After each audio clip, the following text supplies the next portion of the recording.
नमस्कार. लक्षवेधीमध्ये आपल्या सगळ्यांचं स्वागत. मी प्रसाद काथे. मनोज जरांगे यांचं आंदोलन सुरू झाल्याच्या पासून अनेक टप्प्यांवर अनेक वेळेला त्यांच्या आंदोलनातला सहभाग वाढताय. या आंदोलनाच्या निमित्तानं मनोज जरांगेंनी दोनदा उपोषणाचं अस्त्र वापरलं आणि त्यांना ज्या ज्या गोष्टी हव्या आहेत ते मिळवण्यासाठी त्यांनी त्या अस्त्राला अधिकाधिक धार दिली.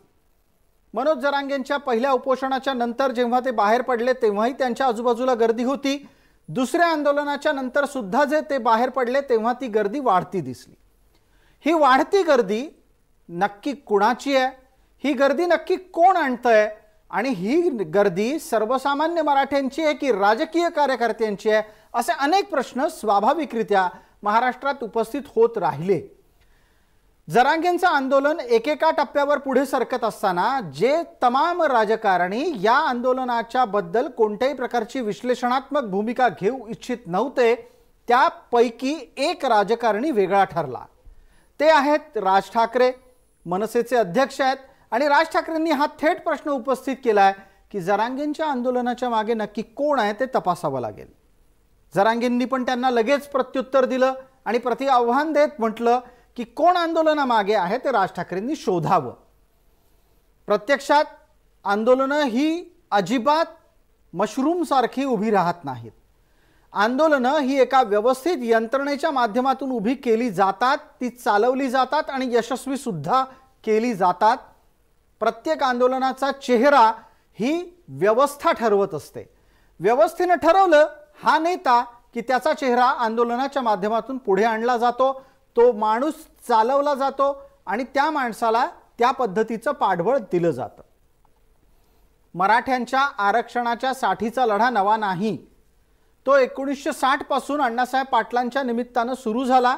अण्णासाहेबांच्या बलिदानापासून आजपर्यंत हा आंदोलनाचा लढा सुरू आहे. पण असं का होतं की ज्या ज्या वेळेला काँग्रेसचं आणि त्यात सुद्धा खास करून पवारांचं सरकार नसतं त्यावेळेला हा आरक्षणाचा मुद्दा अधिक तीव्र होतो?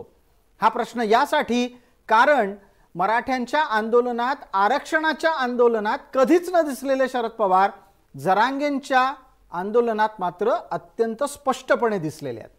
हा संदर्भ घेऊन राज ठाकरेंनी उपस्थित केलेल्या प्रश्नाची चर्चा करणं गरजेचं आहे.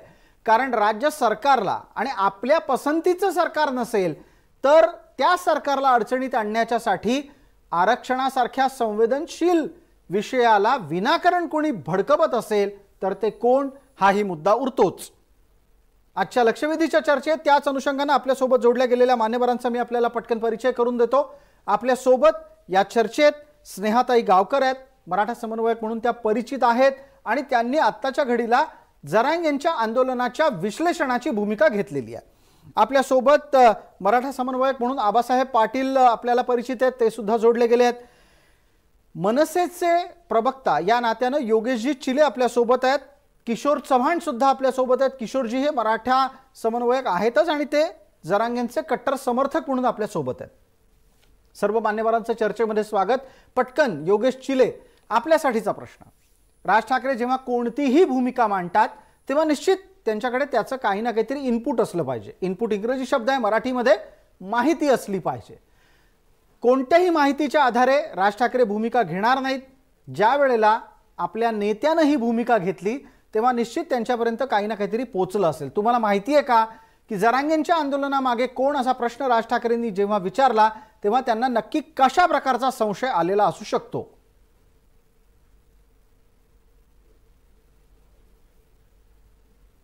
योगेशजी, माईक सुरू करा कृपया. प्रत्येकानं आपापला माईक सुरू करूनच बोलायचं आहे. बोला योगेशजी. नमस्कार. नमस्कार.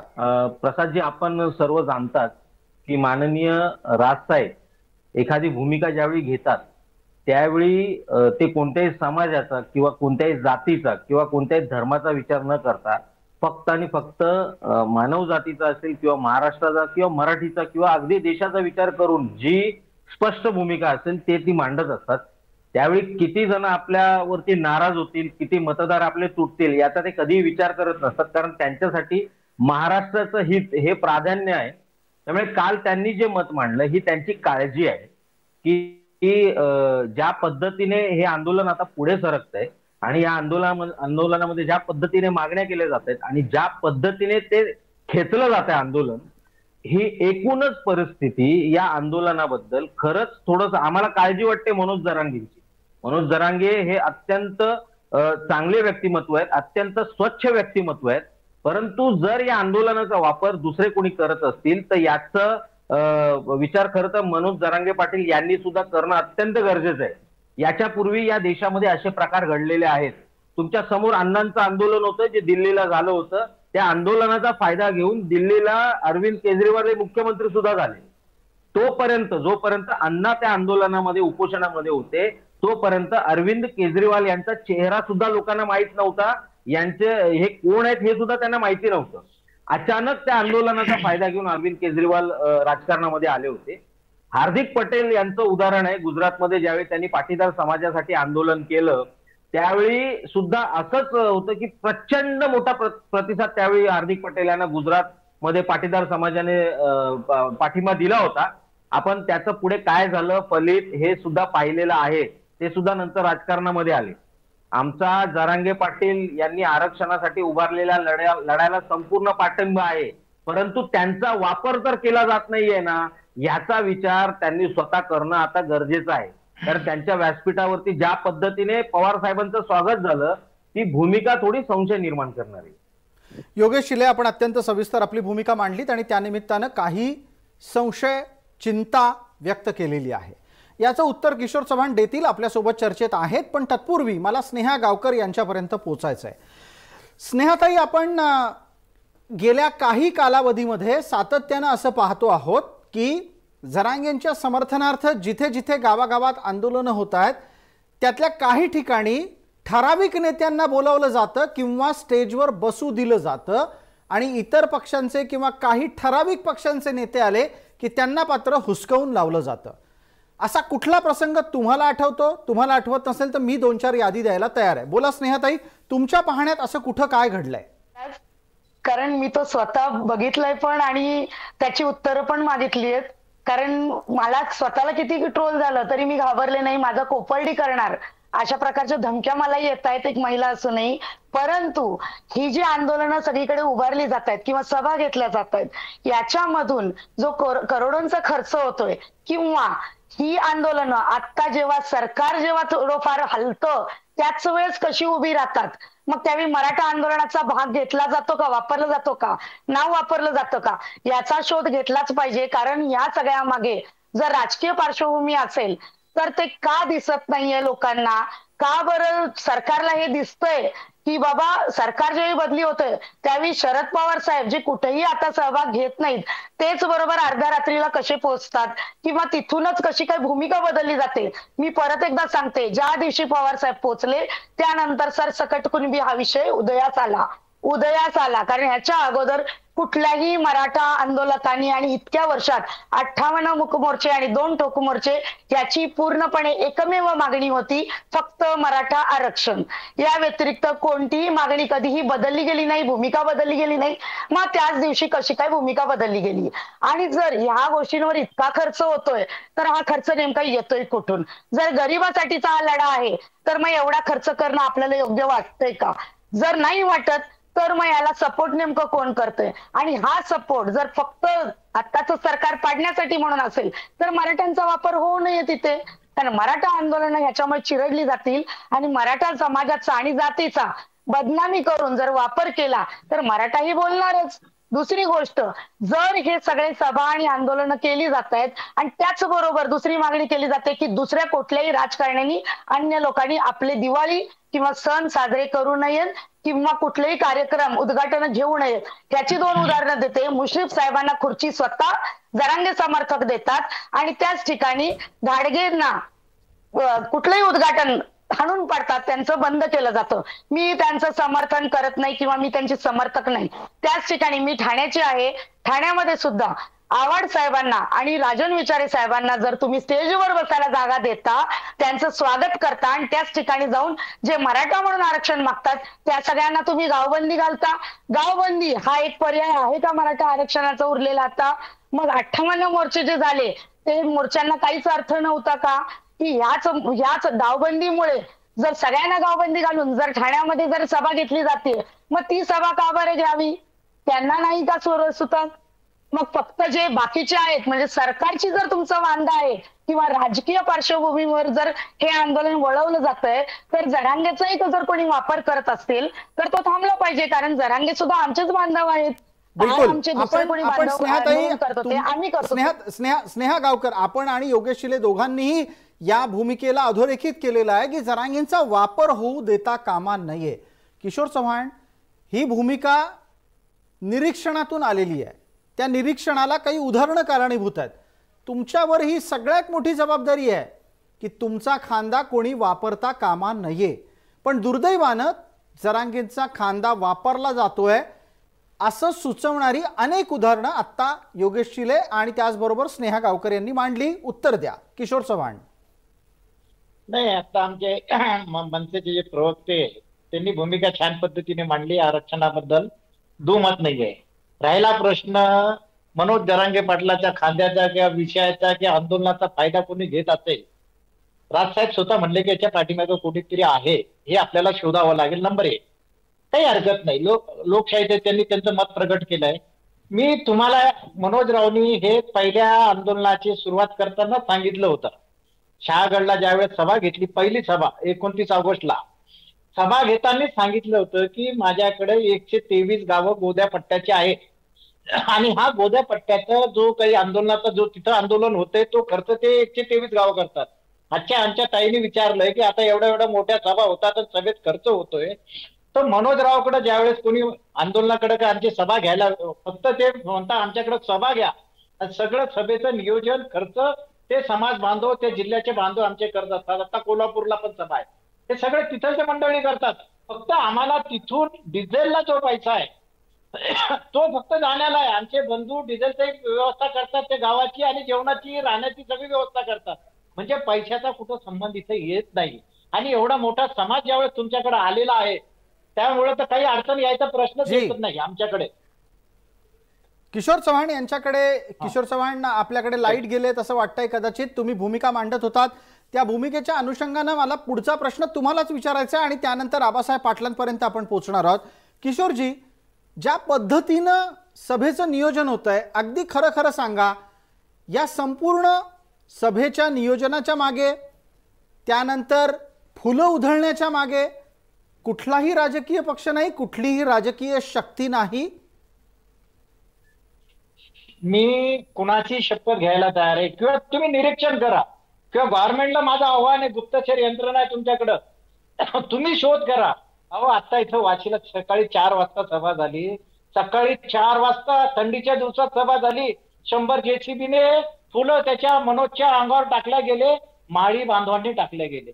मला सांगा, ते माळी समाजाचे, आमचे मराठा समाजाचे महिला वगैरे सकाळी 4 वाजता, हे आतली तळमळ आहे. जे 58 मोर्चे निघाले, अनेक वर्षाचा लढा आहे, आता वाटतो की हे लवकर होईल, ही समाजाची भावना आहे आणि येणाऱ्या पिढीला काहीतरी उपयोग होईल. आणि एक चांगला माणूस, निस्वार्थी माणूस सगळ्यांच्या भावनेतून मिळालेला आहे.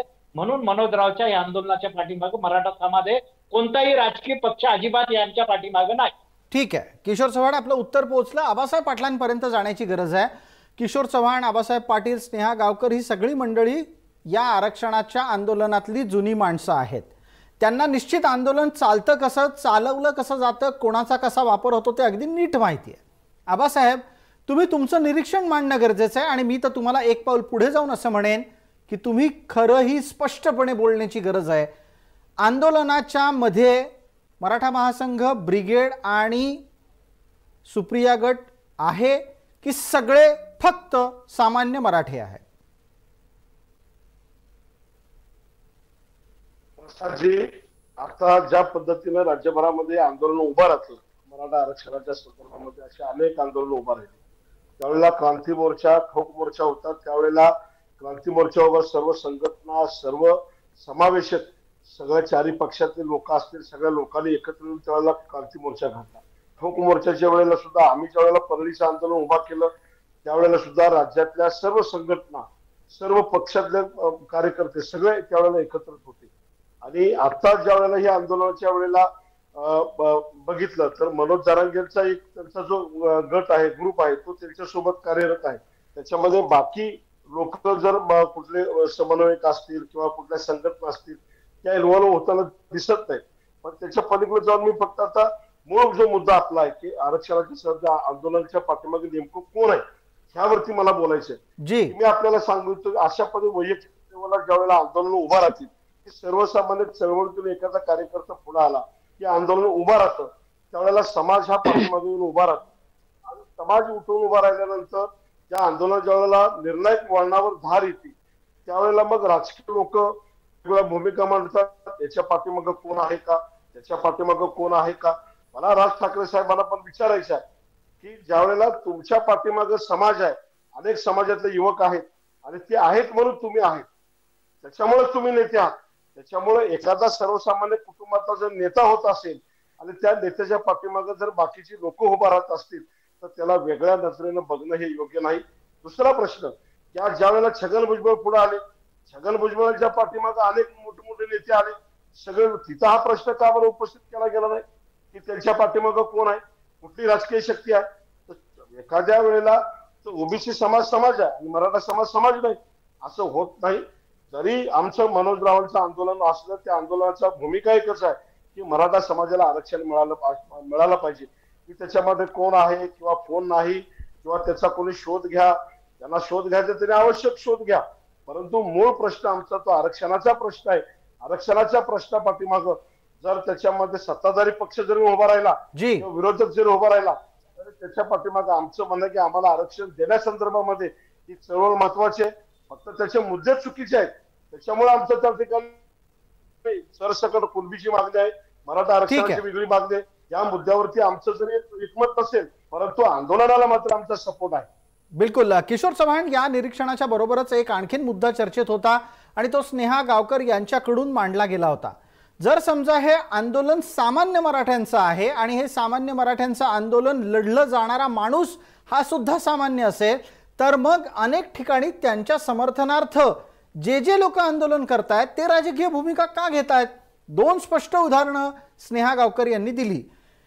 एका ठिकाणी घाडगे पाटलांना आंदोलन स्थळावरून दूर करण्यात आलं त्यांना स्टेजवर येऊ दिलं गेलं नाही पण एका दुसऱ्या नेत्याला मात्र बसू दिलं गेलं. हीच परिस्थिती ठाण्यात घडली. ठाण्यामध्ये एकनाथ शिंदेंचे समर्थक ज्या वेळेला आंदोलनाच्या पाठीशी उभं राहायला गेले त्यांना दूर केलं गेलं पण आव्हाड आणि विचारे ही दोन मंडळी व्यासपीठावर बसली. अशा प्रकारचा प्रोटोकॉल असतो का. अशा प्रकारचं वर्तन आंदोलकांचं असतं का नसतं आणि म्हणूनच संशय बळावतो.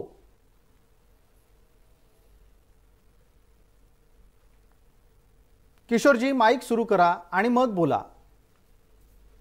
हे जे ताईने जो मुद्दा मांडला आपण जो मुद्दा मांडला आहे की हे झालं आहे असं याच्यात दुमत नाहीये मी या गोष्टीला नाकारत नाहीये पण यात प्रमुख काय असतं स्थानिक जी मंडळी असते समजा आता कोल्हापूरला बोलवलं ठाण्याला बोलवलं आम्हाला काय फक्त निरोप येतात की बाई समाजाच्या सर्व स्तरांनी इथं मिटिंग ठेवलेली आहे तुम्ही येऊन इथं मार्गदर्शन करा आणि मनोज राव आणि आम्ही त्यांचे सहकारी आम्ही फक्त जातो तिथे आणि तिथं फक्त स्टेजवर आम्हाला भाषण करायला मनोज रावला संधी मिळते नाही.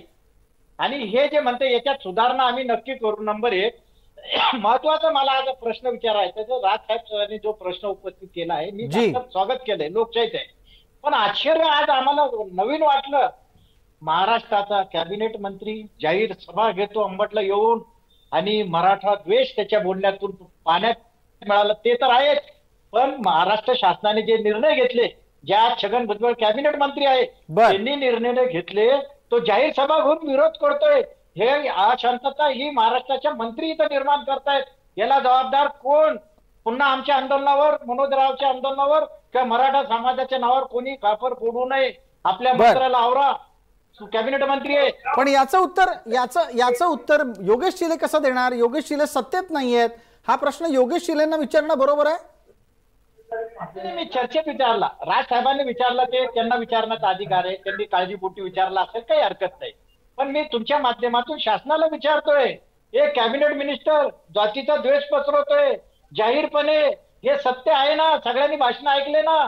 अरे कॅबिनेटमध्ये निर्णय होतात तुझ्या सल्ल्याने निर्णय झालेले मंत्र्यांच्या आणि त्या निर्णयाला विरोध करतो तिथं जाऊन म्हणजे किती द्वेष पाहायला मिळाला आम्हाला. बर, पुन्हा आता या आम्हाला नावं ठेवायचं. जातीच्या द्वेषाच्या बद्दल योगेश शिलेंकडे एक निश्चितच उत्तर असू शकतं अशी शक्यता मला वाटते. मी पटकन त्यांच्यापर्यंत हा प्रश्न घेऊन जातो.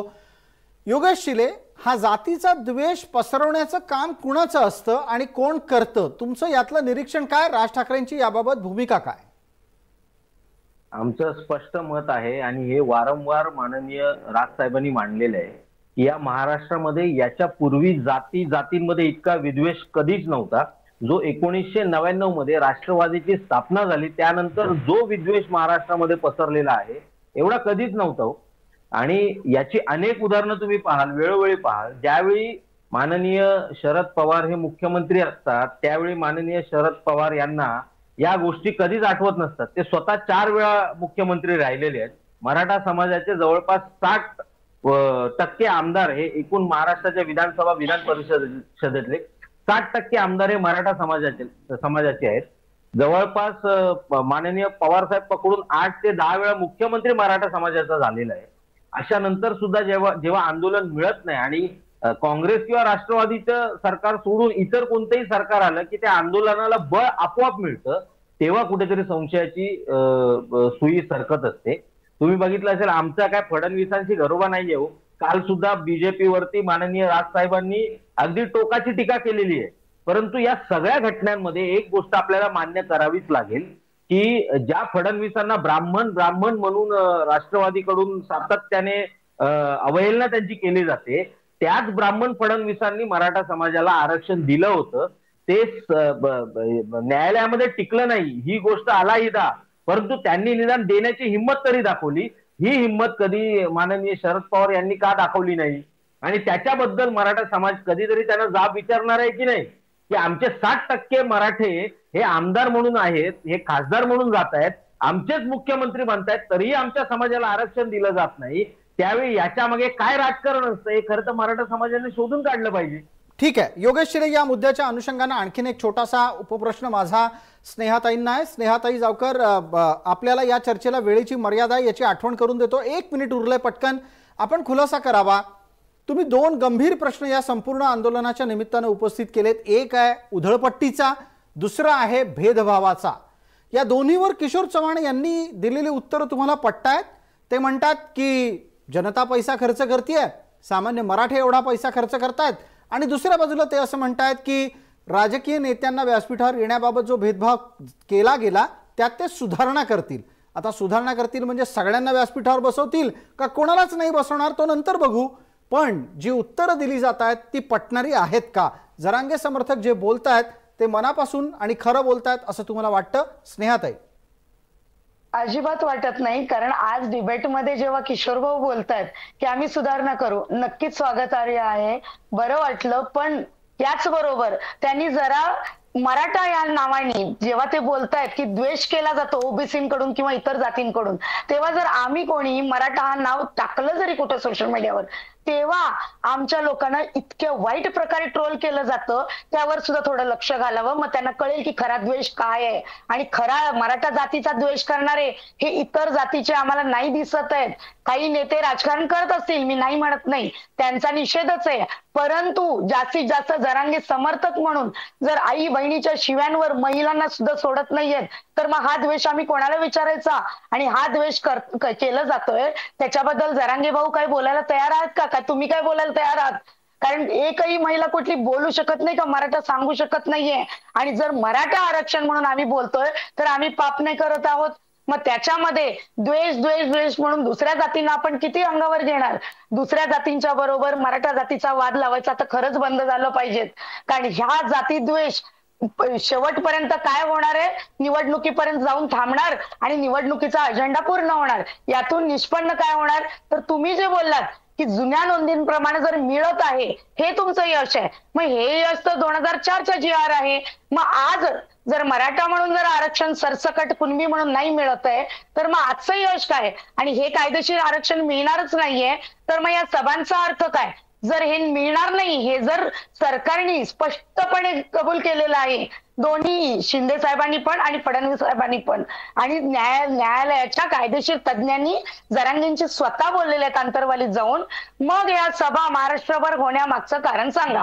कारण बिलकुल काम कुठे थांबलंय बिलकुल का? आपण याच्यावरही परत चर्चा करू. आता वेळ मर्यादा असल्यानं मी आपल्याला इथेच थांबायची विनंती करतो. आपण सर्व मान्यवर या चर्चेमध्ये सहभागी झाला त्याबद्दल आपलं मनपूर्वक आभार.